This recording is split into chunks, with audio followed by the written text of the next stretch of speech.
Warahmatullahi wabarakatuh. Waalaikumsalam warahmatullahi wabarakatuh. Okey, dengar semua? Dengar doktor. Okey, kita mula dengan mengucap Fatihah. Oh, sorry.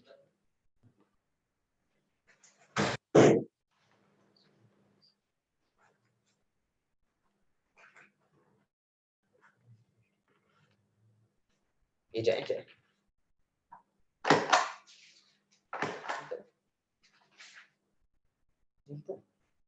Satu abdomen Okey, dah tak sampai jumpa. memang kena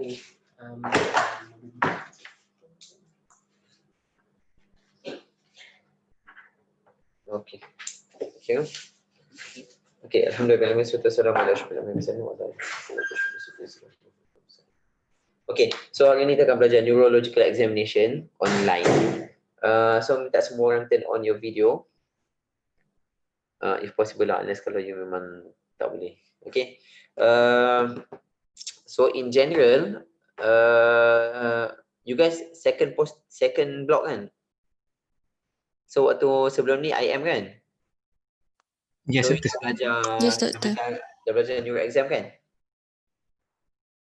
Waktu IM. Yes, for adults. Yes. Okay, so it's similar lah. In pediatric adult sama je neuro examination. Actually sama, it's totally the same.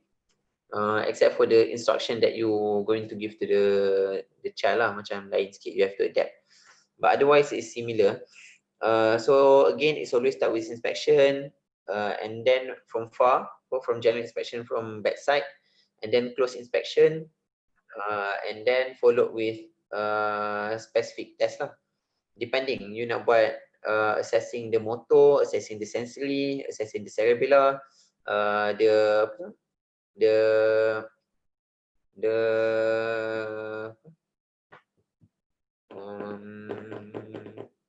cerebral punya macam cranial nerve for example kan.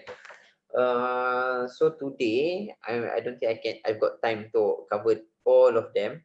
Apa yang you dah belajar waktu IM? Which one yang you belajar? Motor dah belajar kan? Motor exam dah belajar. How about sensory? Sensory exam. Belajar dah? Tak cover sangat sensory. Okay, cranial nerve?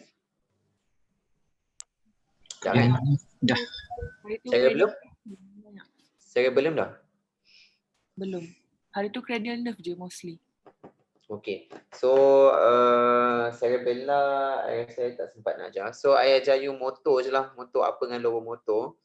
Sensory later. Maybe kalau dengan face to face session kita akan belajar sensory lah. Tapi motor apa dengan lower Actually I did a video for you guys. Hold on just now. Because we got one interesting patient now. We got one patient with transverse myelitis at the moment. So she's got very good findings. Cuma the findings had actually improved lah over time. Tapi when during admission, there's very obvious finding. And I think recently last week we've got one patient with brain tumor.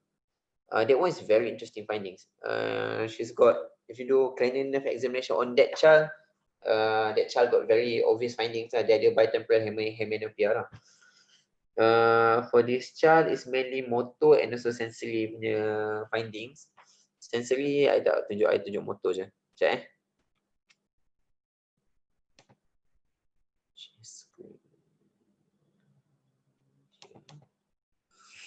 So,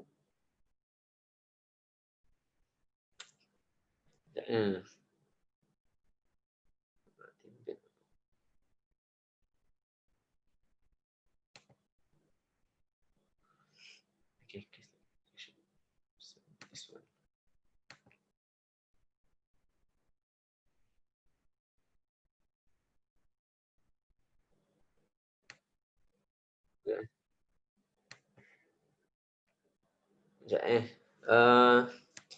It's a simple one. This is not the, because initially what happened is this child they refuse. They refuse. Hold on. This child refused for the face to be exposed lah. So I kena tutup muka dia. Tapi subsequently mother dia kata just expose lah. So look at the video and then we go through lah. Apparently I've got something else to do. So hopefully we can finish in one hour 15 minutes. Boleh? Okay. You guys nampak tak video ni? Nampak, Doktor? Okay, I start Okay, so first you need to expose the patient.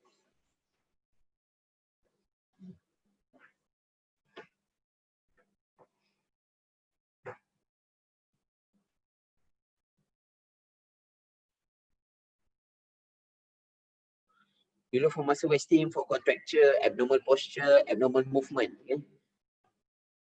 I'm going to go through. I'm going to give running commentary lah. So when you inspect, okay, first from far you inspect for any assisted device lah. Contoh macam walking frame, apa tu, wheelchair, contoh macam prosthesis. Okay, you have to comment on that. So this shall I tak comment. Yang ni tak I tak comment lah. And then closer inspection, you have to look for abnormal posture. So abnormal posture lah. Fixed flexion posture ataupun extension posture, ataupun you boleh decorticate ke decelerate. Okay, and then look at abnormal movement. Okay, because patient might have chorea, atitosis, tics. Okay, comment on that. And then closer inspection lagi, you look at the muscle wasting. Okay, muscle bulk lah. Look at muscle bulk, especially kat bicep, tricep, and brachiocephalus lah. Brachiocephalic. Okay, and then you have to flick. Okay, flick, just gently flick. Flick the hand. Okay, jap. Macam ni kan. Okay, just tu buat macam tu. Apa I tak tahu termnya. Flick kan rasanya. To look for fasciculation. And then look at the tone. Do gently lah here because I'm a bit rushed. So just do gently. Okay, just roll the hand twice je. Jangan more than twice. Just twice. And then shake hand. Tapi you have to ask about pain. Kalau ada pain, you cannot do that. So this child, the tone is slightly hypotonic. Okay, this child saja refuse to expose her face. Tapi finally kita buka jelang kena. Okay.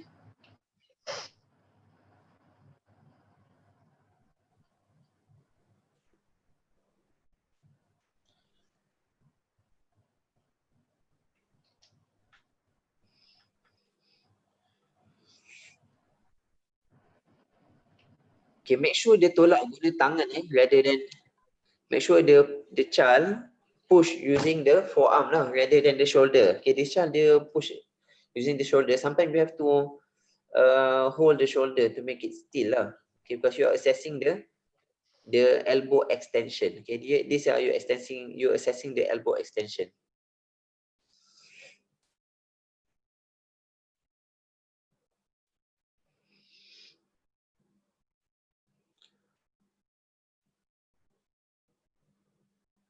So this is elbow flexion.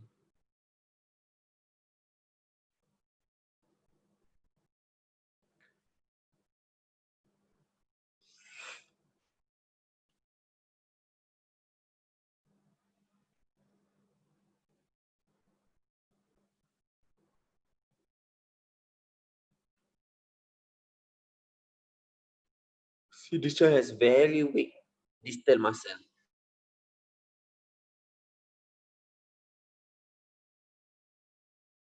We divide the power into two lah, proximal and distal. In this child, there's a weakness in the proximal muscle, okay, especially on the shoulder abduction dengan adduction. Okay, abduction dengan adduction, especially on the left side. Okay, the left side dia memang ada weakness lah compared to the right side on the shoulder. So you comment the proximal muscle power reduced. Okay, patient score 4/5 ataupun 4/5 lah in both flexion and extension of the shoulder. Abduction and adduction of the shoulder.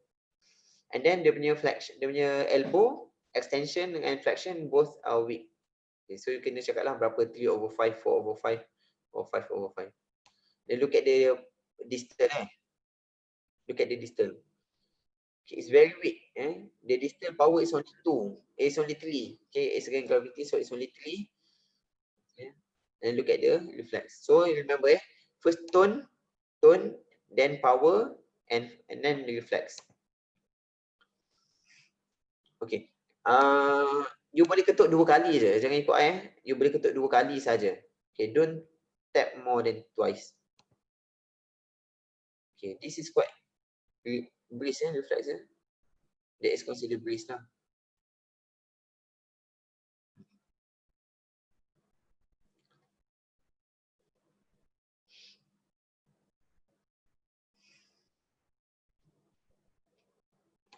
So reflex you guna plus lah. 1 plus, 2 plus, 3 plus.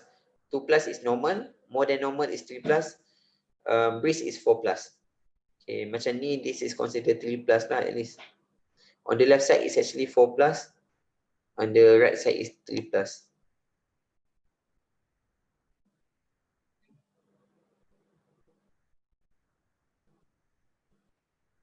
See, that's quite big.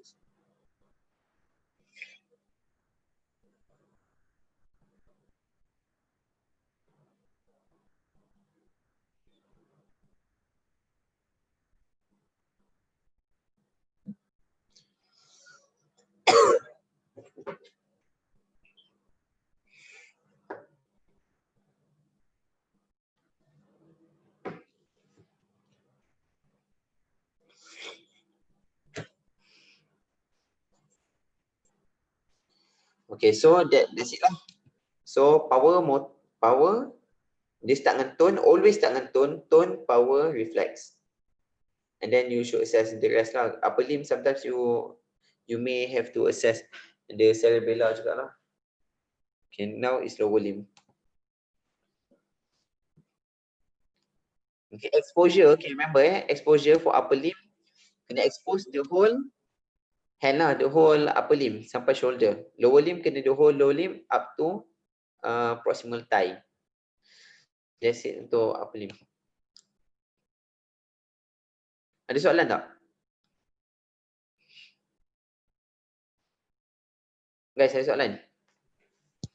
Doktor, untuk resistance applied tu, macam mana kita nak tahu kuat ataupun kekuatan pressure tu? Okay, that is arbitrary. It depends lah. Kalau baby kecil, you have to assess. That's why more importantly is actually the symmetrical. And you can assess lah. Even kalau budak kecil pun, you have to be wise. You tak boleh lah bagi pressure kuat sangat. As long as dia ada resistance, then you boleh kata this is 4. Dia against gravity 3. Kalau there is some resistance 4, very resist, then 5. It is relative. Cuma kalau you very not sure, you totally not sure, then you can say at least 4/5 or at least 3/5. You faham tak? You nampak movement kan? Contoh patient yang tak cooperative. You've got a child yang tak cooperate, tapi you nampak dia punya movement against gravity. Then you can say, I cannot demonstrate the power because patient not cooperated. However, the power proximal is at least 3/5. Contoh, faham? Kau nampak just flickering, then less than 3. Macam tu. Okay, faham? Okay. Ada soalan lain? No, then next.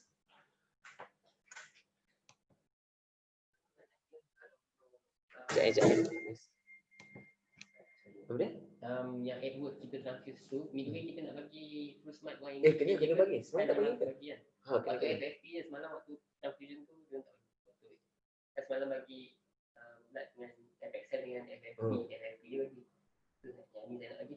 Blood lah kena bagi. Kena bagi. Tak apa, kalau macam bagi 2 macam tu, bagi in between 1 je. Kau bagi macam FFP and blood, bagi in between tu bagi 1 je. Kalau macam ni, bagi in between 1. Okay, remember make sure you expose adequately. This is not a good exposure lah. You have to expose until the mid thigh at least, or proximal thigh. Okay, then from far again, you look for any devices, any prosthesis. Okay, and then you have to inspect for, okay, look at the look for any abnormal posture, any abnormal movement, because chorea atitosis can occur kat lower limb joint. And then look at the muscle wasting. It can be wasting, it can be hypertrophy.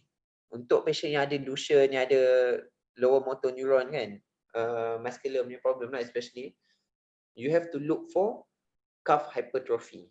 Okay, look calf hypertrophy, and then look at muscle wasting untuk patient yang kronik, untuk upper motor ataupun lower motor dia akan ada wasting lah.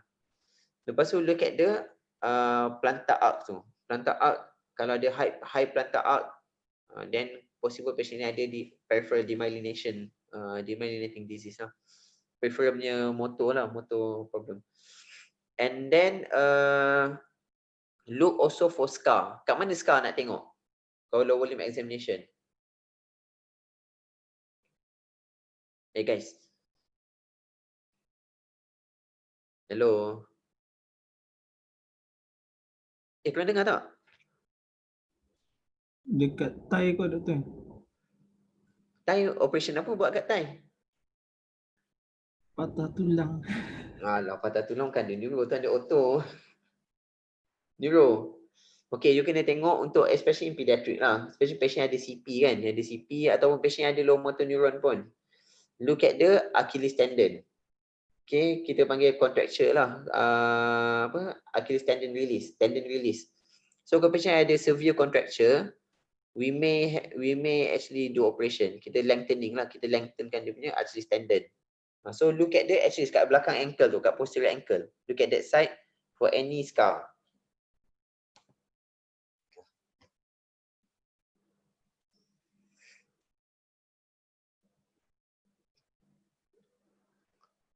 Fasciculation, okay? You just flick twice the maximum and then fasciculation. Okay, ask for pain, and then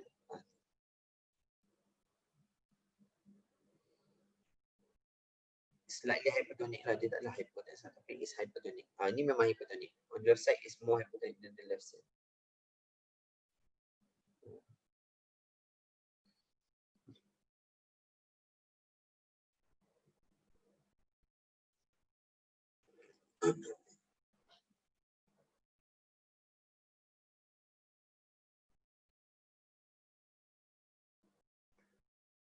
So it's again gravity, ada some resistance.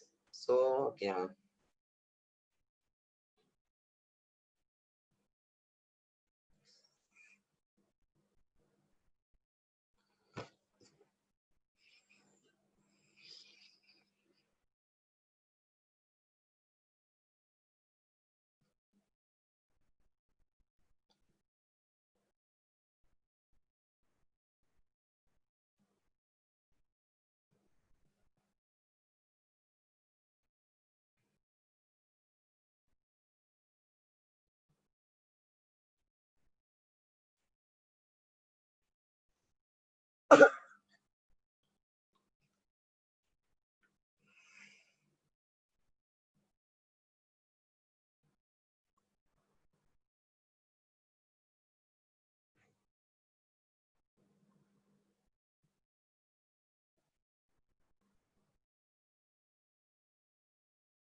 Okay, reflex just buat 2 kali jangan buat banyak kali.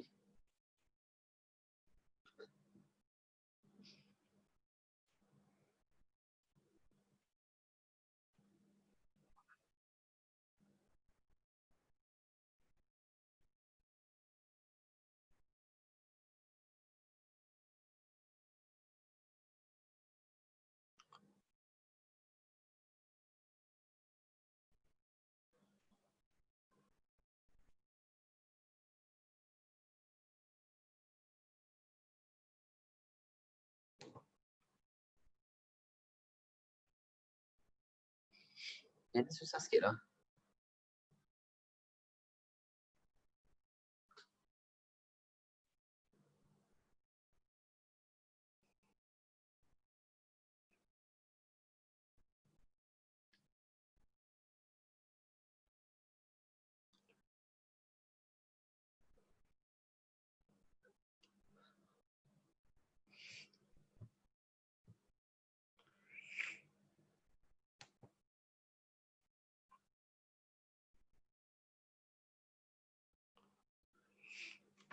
Now you assess the gate.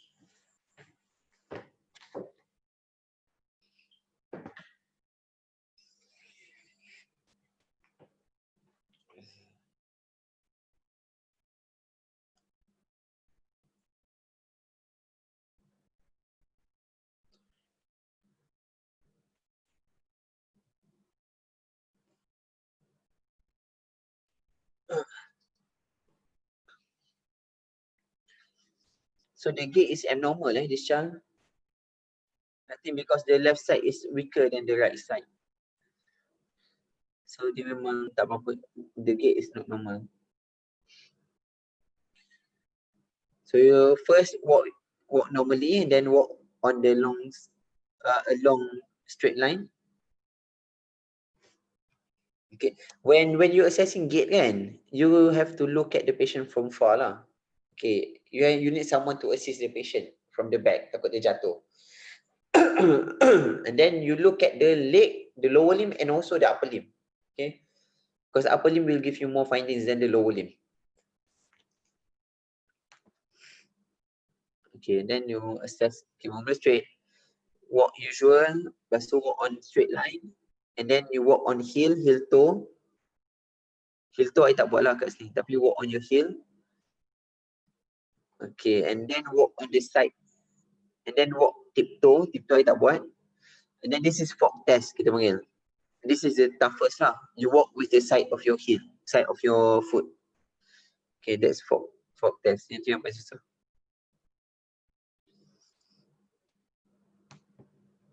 Okay. Got any questions?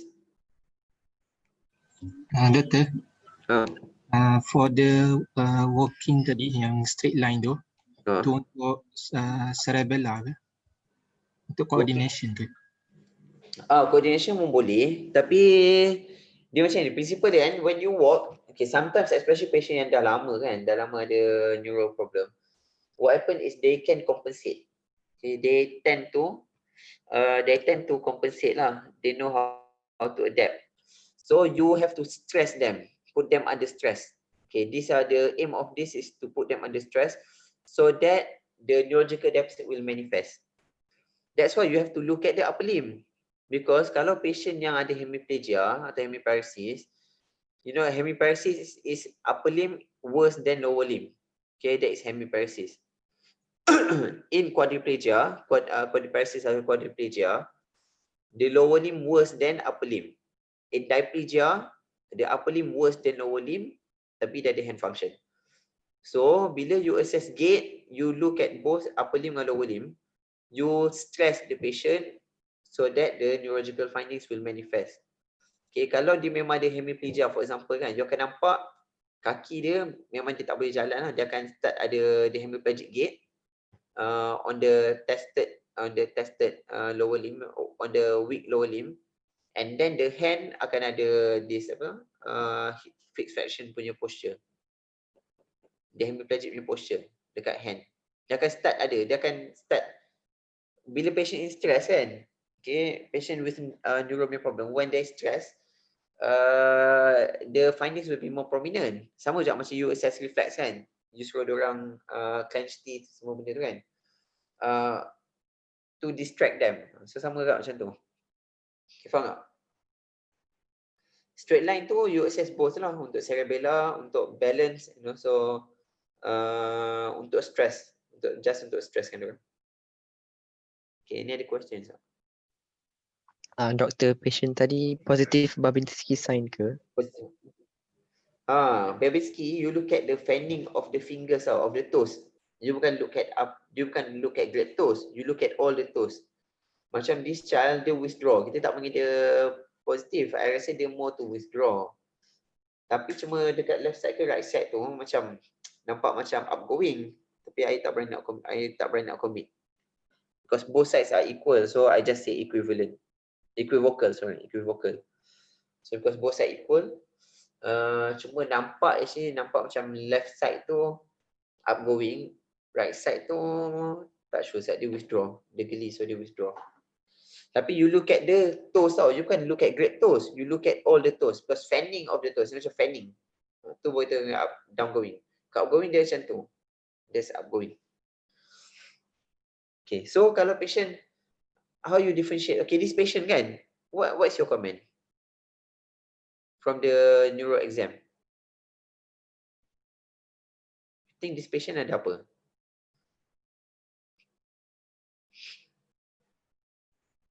Lower limb dia ada apa? Dia ada brisk reflex kan? The reflex is very brisk. Dia ada clonus on the left side. Tapi right side, left side tak ada kan? So definitely this patient dia ada some element of upper motor neuron lesion lah dekat lower limb. Tapi dekat upper limb dia ada predominantly weakness. Kan? Reflex dia quite ni jugalah, quite reflex dia pun quite brisk, quite prominent. Tapi mainly our weakness actually, rather than ni. Weakness and hypotonia kan. So it's actually lower limb, lower motor, mainly lower motor lah. Cuma we have to agree this patient got mixed upper and lower motor. So anyone yang ada mixed upper and lower motor, where is the pathology? Any patient yang ada mixed upper dengan lower motor, where is the pathology? Spinal cord maybe. Spinal cord lah kan. Okay, anyone yang dia mix, kalau you jumpa mix dia mesti spinal cord. Okay, dia tak higher than spinal cord. Kalau dia ada lesion higher than spinal cord, dia mesti ada upper motor neuron lesion. Lower than spinal cord, which is kat peripheral nerves atau muscle ataupun neuromuscular junction, dia mesti ada lower motor neuron lesion. Kalau dia mix, dia mesti kat spinal cord. Because kan, at the level of the lesion, dia akan ada lower motor neuron. At the level below the lesion, dia akan ada upper motor neuron. Faham tak? Bronchial cord syndrome kan? You tahu bronchial cord syndrome? Contoh bronchial cord syndrome is a typical lah, which is you takkan jumpa dalam in your life. Rarely you jumpa, unless in trauma lah biasanya. Tapi in spinal transverse myelitis ataupun in GBS, in spinal bifida, patient with spinal bifida. In pediatric kan, you akan jumpa banyak patient with mixed upper and lower motor. Rather than kalau in adult, you rarely jumpa lah, except for trauma. Tapi kalau in pediatric, you akan banyak jumpa. In fact, most of your patient is either they've got pure upper motor neuron lesion because they got CP kan. And then second most common is actually spinal bifida lah, myelomyelinosis, spinal bifida. So they will have a mixed upper and motor neuron lesion findings of upper and lower limb depending on the lesion lah, kat mana lesion tu. Okay, faham? So this child memang obviously dia ada lesion dekat spine. Okay, any other questions? Okay, untuk assess, since you third year kan, tapi I think I need to teach you the proper lah, the best way. So, how do you classify power? You label by numbers kan? So, bila you present power, you mesti label by numbers. So, power 2, 3, 4, 5. Power ada sampai berapa? 5, 6, 7? Ada power 6, 7? 5. 5 kan? So, kalau you tak boleh determine the number exactly, then use scale lah, more than 3 ataupun less than 3. Sekejap, I ada phone call, sekejap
Okay guys, okay, faham kan?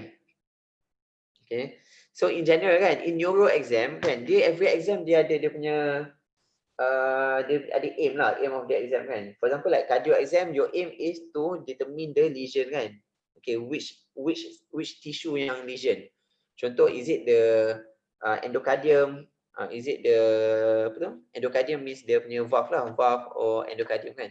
Ataupun is it the conduction punya problem, that is in cardio. In respi, you nak determine the pathology kan, the etiology, mainly the pathology lah, whether is it cramps because of fluid ataupun dia fibrosis causing cramps kan, cramps because of fibrosis, ataupun is it infection causing cramps atau bronchospasm, that is in respi. And the site, you don't really matter about the site lah, you don't really matter much about the site, because mainly site you can only for example like respi kan, you boleh determine the zone. Tapi nak confirm the site of lesion, you kena buat x-ray. Baru you boleh determine lobe kan, the lobe ataupun the area of lesion lah. Tapi for neuro, you punya main aim untuk neuro exam is to determine the level of lesion. Okay, whether is it the higher up kan, cortical punya problems, atau and then kalau cerebrum, is it the parietal, occipital, or is it the frontal punya area? Because each of the area ada dia punya function and dia punya findings lah. And then, or is it the system of the brain, limbic system ke, you punya basal ganglia ke, or is it your punya cerebellum, vermis, okay, or is it the spine? And kalau lesion tu dekat spine, you have to determine whether tu satu site lah, satu yang kena tahu site. At the end of the examination, you have to determine the site. And second is the level of the lesion. Especially kalau spine, you kena tahu level mana. Kalau contoh dia datang dengan apa motor neuron lesion kan, hemiplegia for example kan, hemiplegia atau hemiparesis, you have to identify the lesion, is it above medulla or below medulla. That is more important. Kan, walaupun because kalau dia brain, kalau dia brain new problem, they can be below medulla. Kalau below medulla, they can still have hemiplegia. Tapi difference lah. Okay, faham tak? So, and the problem is about neuro is the findings is away daripada dia punya site. Macam cardio kan, you akan dengar findings exactly dekat site tu, except for ASD. ASD you akan dengar the findings of murmur is actually away daripada the site of lesion kalau in ASD. Tapi the rest semua sama. PDA you akan dengar dekat PDA. On top of PDA you akan dengar the loudest murmur. Kalau respi macam tu, kalau the infection is dekat lower zone, then you akan dengar cramps kat lower zone. Tapi kalau neuro, you find the findings is actually away at peripheral, but the lesion is actually at the central. So the skill is actually to determine the level. And so macam bila you buat all the examination, you have to know. Okay, macam hip flexion. Okay, patient ni dia punya hip flexion dia power weak, power 3/5. Then where is the lesion? Kalau hip flexion, kat mana lesion dia? You kena tahulah your myotum dengan dermatom. So hip flexion, myotum dia supply by apa? Anyone? L1 lah kan. Hip flexion is L1. Okay. L1, L2. Elbow flexion is elbow extension is knee extension is L3. Okay, faham tak? So you have to have a very good knowledge in anatomy and physiology in neuro exam. Okay, faham tak? So I advise you before kita punya face-to-face session, you have to memorize all this dermatom, myotom. You buatlah dancing ke, kalau you type YouTube, you ada dermatom dance, myotom dance. You hafal by dancing ke, you hafal lah by apa-apa benda pun. But you have to hafal baru you can be good in your neuro exam. Okay, faham? And then these are very basics lah. And then you balik ni you baca Asia chart tau. You boleh dengar Asia chart tau. Okay, go search for Asia chart. Asia chart I tak tahu dia punya panjang dia apa. ASIA. Asia chart is to assess your spinal nerve. Okay, your spine. Okay, dia akan assess daripada C1 down to S1. Okay, C1 supply apa? Go to the internet, check for Asia chart, just memorize that. Okay, memorize the Asia chart. Okay, so you know how to assess C1. C1 supply apa? Contoh lah, kalau you ada patient tu you rasa lesion dia dekat T1. Okay, kat mana you nak assess sensation dia? T1 biasa kat neck. Okay. Tapi kalau contoh you assess sensation dekat nipple tak rasa, oh patient tak ada rasa kat nipple. So dia T berapa? You tak tahu kan? So you kena baca lah. And then you nak assess, oh patient ni nampak macam level dekat T. So you nak tengok T10 ke T9 ke T11. Then you kena buat, there are some exam you kena buat. Contoh macam you boleh check for umbilical reflex kan, abdominal reflex. So abdominal reflex, because umbilicus is T10. Kalau sensation dia above T10 boleh rasa, then you tahu lesion dia is actually below T10. Tapi kalau below T10 dia boleh rasa, then lesion dia is much below than that lah. You faham tak? So you buat PR. PR apa? PR, kalau lost PR dia apa? S apa? Okay, tak tahu. Okay, tak apa. Nanti you baca. Okay. Okay, ada soalan? So you have to understand, you have to memorize your myotome, your dermatome. Okay, so tulis. Homework, you have to memorize your dermatome, your myotome, and then you punya apa tu? Dermatome, myotome lah tu main. And then you punya Asia chart. Asia chart. Asia chart. You kena tengok Asia chart. Okay, 3 kau. Because contoh, you buat reflex. Oh, patient ni you dah buat bicep punya reflex kan? Elbow flexion, you dah check reflex kat bicep. And then you dah check pronator reflex. Oh, but biceps normal. Pronator abnormal. Tricep abnormal. So macam you nak determine kat mana lesion dia. So you kena tahu. Bicep, for example, reflex kan? Reflex is supplied by more than one nerve. So contoh bicep is supplied by C3, C4. Tricep is C4, C5. If I'm mistaken lah, nanti you can check balik. Tapi C3, C4, C4, C5. Tricep if I'm mistaken. Tricep is more C6, C7 juga. C3, C4, C1, C2. C2, C3 is bicep. You punya pronator is C4. C4, C5, C5, C6 rasanya. You punya tricep. So kalau contoh lah, you ada tricep abnormal, bicep normal. Then you tahu lah, lesion mesti below daripada C5. Macam tu. No, it's very important to determine so that you know you can predict what will happen to patient. For example lah, kalau patient tu kan, dia ada lesion dekat C3, C4, C5. Apa yang you paling worry sekali? Kalau dia ada lesion dekat above C3 kan, contoh dia lesion dekat C2. Apa benda yang paling you risau sekali? And this is a progressive disease. Contoh lah, patient datang dengan Guillain-Barré kan. Guillain-Barré is a progressive demyelinating disease. Atau this is something yang progressive lah. Dia datang over 3-4-5 days, makin teruk. Then you tahu, oh dia boleh makin teruk. And then you buat MRI nampak, atau you buat examination nampak, oh lesion dia kat C3. So apa yang you risau? Apa yang you kena risau kalau lesion kat C3, C4, C5? Ini basic sciences ni. Pernah dengar tak? C3, C4, C5 keep you alive. Apa dia? Kenapa C3, C4, C5 keep you alive? Dia supply apa? Very important section. Apa dia? Apa dia Afiq say? Brainstem. No lah, brainstem kat otak lah sayang. Yang ni spinal cord. C3, C4, C5 apa? Phrenic nerve lah kan. C3, C4, C5 is phrenic nerve. Phrenic nerve supply apa? Come on, phrenic nerve supply apa? Diaphragm. Diaphragm kan. C3, C4, C5 is phrenic nerve. Okay, phrenic nerve dia is combination C3, C4, C5, dia turun, dia supply punya diaphragm. Kan? Okay, the rest banyak daripada vagus nerve lah. Actually, atas semua vagus nerve. Daripada cardiologist semua benda tu. So, you need to know your anatomy lah untuk to be good in neurology. And it works, okay? I rasa since you banyak masa kan, duduk rumah kan, tak ada kelas. So, I suggest you baca, you hafal you punya myotome, dermatome, Asia chart tu you kena hafal. Anatomy, nerve you kena hafal.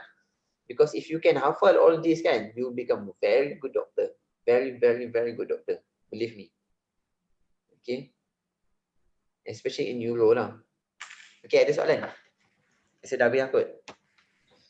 I prepare 2 je. Kalau you guys punya kelas last week, I boleh prepare cranial nerve lah untuk adik. For example, macam we got last week and we got one case. This child actually, 6-year-old, 7-year-old, 6-year-old. Presented with, 9-year-old presented with vomiting lah, persistent vomiting. initially they blame tonsillopharyngitis. Admitted to us I think 5 days. And then discharge kan, obvious you tengok ni kan, you tahu patient ni dia tak fokus. The eye has lack of focus.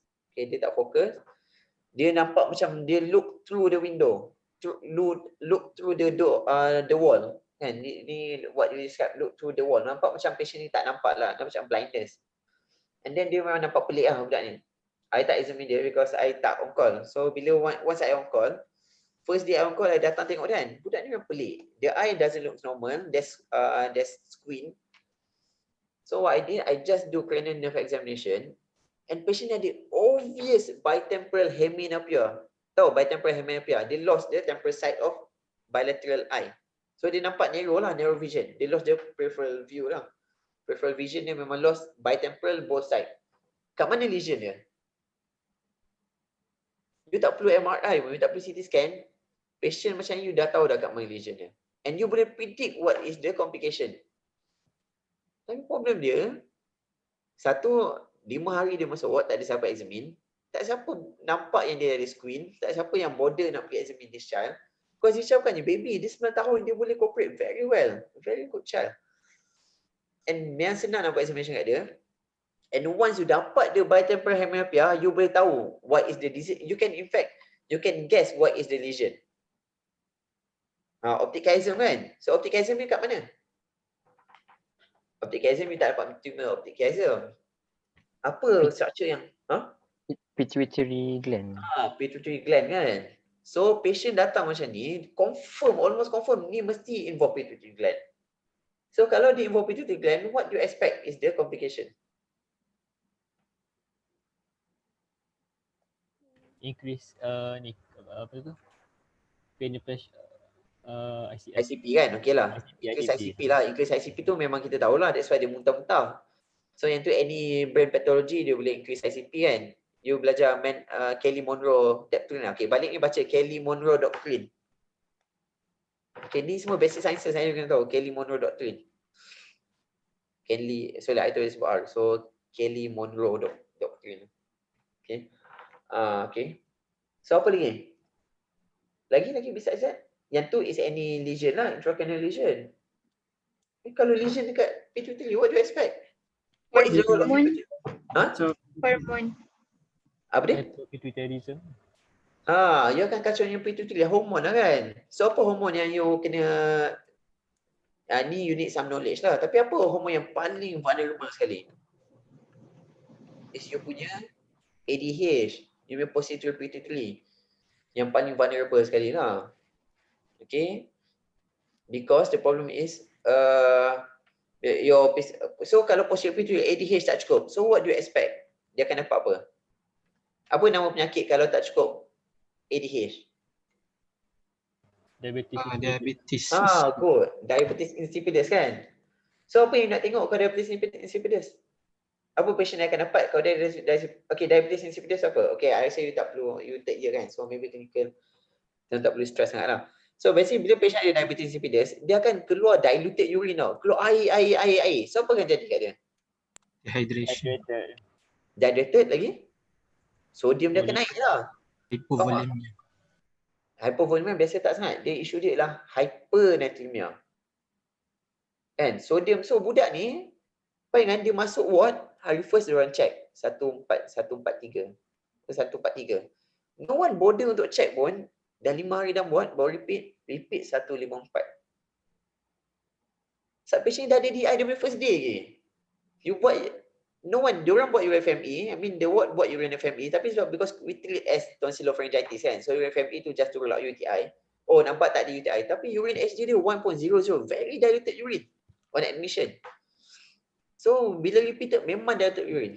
Patient nasib baik kita nak hantar KL, kalau tak kat sini habis nak ke manage. Tapi you nak hantar patient ke HKL, nak travel, you have to make sure dia stable. So patient ada DI, no one aware. Tapi actually kalau you buat proper examination and you know, because I think the what, I mean those kat ward buat examination tapi they did not identify the lesion. You buat tapi you tak tahu what you seeing, what you looking for, then you miss it lah. Kan? So you miss that. So you miss the bitemporal hemianopia. So you miss the lesion dekat pituitary. So what happened is you miss patient. I mean you did not monitor patient for the complication. Okay, so patient ni develop DI in the ward. Nasib baik dia tak ada ni crisis, adrenal crisis. Faham tak? Because ACTH kan. Your apa hormon yang produced by your anterior pituitary? Apa dia? Growth hormone. Growth hormone lagi? LH. LH. LH.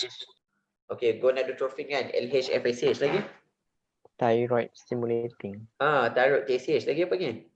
The most important in fact. Apa dia? CTH. ACTH kan? Yang tu yang paling penting, hormon paling penting dalam badan is ACTH.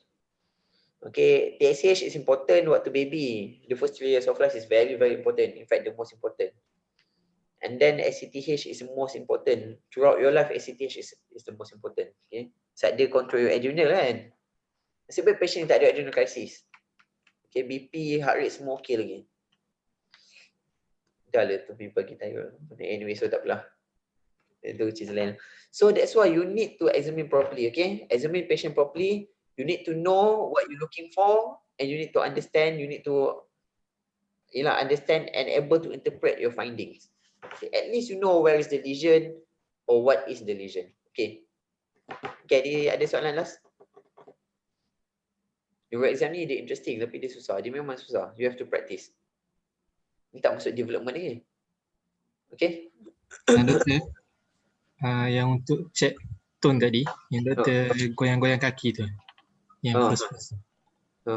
Dia apa yang kita rasa kalau dia hypotonia atau hypertonia, dia susah nak goyang tu? Okay, yang tu untuk screen you lembikkan tu untuk screen. I mean you roll untuk screen. Okay, kalau you tengok dekat kaki dia, for example you tengok kaki dia, kalau dia punya foot tu follow lembut je, that is normal tone. Tapi kalau nampak very floppy kan, dia punya, you look at the foot tau, you memang gerakkan kaki tapi you look at the foot. You can look at the leg ataupun thigh, you look at the foot. Okay, kalau foot dia very floppy, then you kata this hypotonia. Kalau look, okay, once you stop, the foot stop, then that's normal tone. Tapi kalau once you stop, the foot still floppy, then that's hypotonia. Kalau you try to you try to roll, and but it's slow, it's not fast enough. I mean, it's slow lah. And you've got resistance, that is hypertonia. That is for screening lah. And then for specific each compartment kan, flexion, extension punya tone, that one you have to read Ashworth score. Baca Ashworth score. How to score your tone. ASHWORTH, modify Ashworth. So you score tone by 1 plus 0, 1 plus 1A, 1B. Yang tu guna Ashworth score lah. Tapi kalau contoh you tak ada Ashworth score, bukan semua orang tahu Ashworth score. Okay? In fact, yang those non-neurologists dia takkan tahu Ashworth score. So at least you have to know relative, how to say is hypertonia, hypotonia or is normal tone. 3 tu je at least. Tapi better kalau you boleh classify je Ashworth score. Okay, faham? So tone ni is your flexion and extension. How the relative strength between resistance between extension and flexion. Okay, because tone akan reflect as dystonia lah. That's why you ada dystonia. Yang tu abnormal movement later lah kalau kita jumpa. We've got one very interesting case. I think last week juga, patient datang dengan abnormal movement. So under the umbrella of abnormal movement, you ada banyak lah. You ada tics, you ada chorea, etitosis, you ada balismus. So that patient datang dengan one of the abnormal movement. Okay, kalau you pergi klinik, kalau dia datang follow up, you boleh tengok. That one tu lagi satu. Kalau you cannot recognize that, okay, sometimes people tak recognize this abnormal movement, they thought the seizure, so bagi load dengan anti-epileptic. So bagi anti-epileptic, which it won't works lah, tapi it cause harm to patient kan, ada side effect. And then unnecessary CT brain, unnecessary EEG, for example lah, unnecessary investigation where patient has to pay. Kalau you tahu this is abnormal movement, then your approach will be different. Okay, faham? Okay lah, tu je lah. Ada soalan last sebelum I ciao. Last soalan.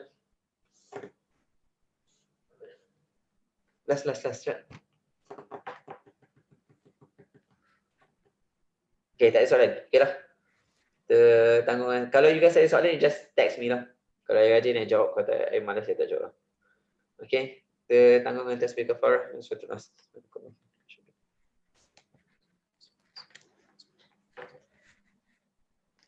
Okay, assalamualaikum warahmatullahi wabarakatuh. Thank you. Doktor. Thank you, Doktor.